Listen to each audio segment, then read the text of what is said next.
दिलीप भोईर उर्फ छोटमशेठ यांच्या शिवसेना पक्ष प्रवेशामुळे येणाऱ्या निवडणुकीत सर्वत्र भगवा फडकेल जिल्हाप्रमुख राजाभाई केणी यांचे प्रतिपादन।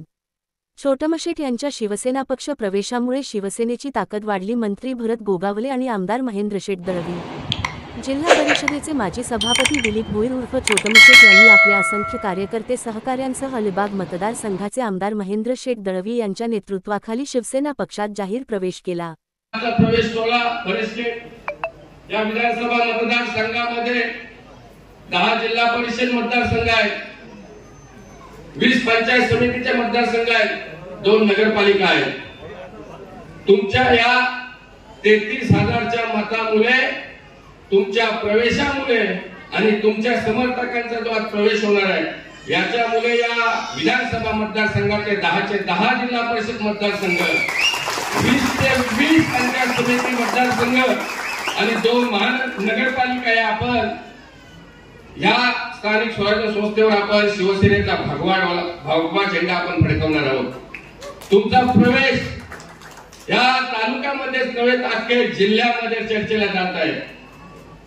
आपल्या ज्या निवडणुकीमध्ये ज्या काय सोशल मीडियावर क्लिप फिरल्या त्या सुद्धा ते 8 दिवस फिरत आहेत। मित्रांनो, राजकारणामध्ये हेवे देवे त्याच्या वेळेला ती परिस्थिती असते, त्या परिस्थितीप्रमाणे आपल्याला भूमिका बजावायला लागतो आणि त्या भूमिकेप्रमाणेच कार्यकर्त्यांनी त्याच्या नेत्याला निवडून आणण्यासाठी प्रयत्न करायला लागतो।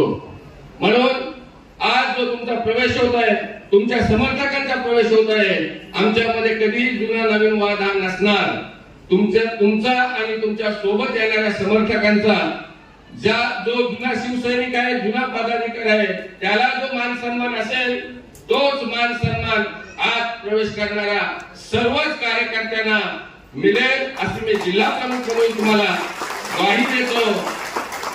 आणि या प्रवेशामुळे या विरोधकांचा जी आजची परिस्थिती निर्माण झालेली आहे ती प्रत्येक कार्यकर्त्याला चढवण्याची भूमिका त्यांनी मांडलेली आहे। पण मित्रांनो, सर्व कार्यकर्त्यांनी समर्थकांनी एकत्र येऊन आपण येणाऱ्या स्वराज्य संस्थेच्या निवडणुकीमध्ये ग्रामपंचायती असू द्या, जिल्हा परिषद असू द्या, नगरपालिका असू द्या, पंचायती असू द्या, यासाठी आपण एक दिलाने काम करूया आणि शिवसेनेचा भगवा झेंडा फडकून आमदार महेंद्रशेठ दळवी, छोटमशेठ आणि भरतशेठ गोगावले यांचा हात बळकट करण्यासाठी आपण सर्वांनी प्रयत्न करूया।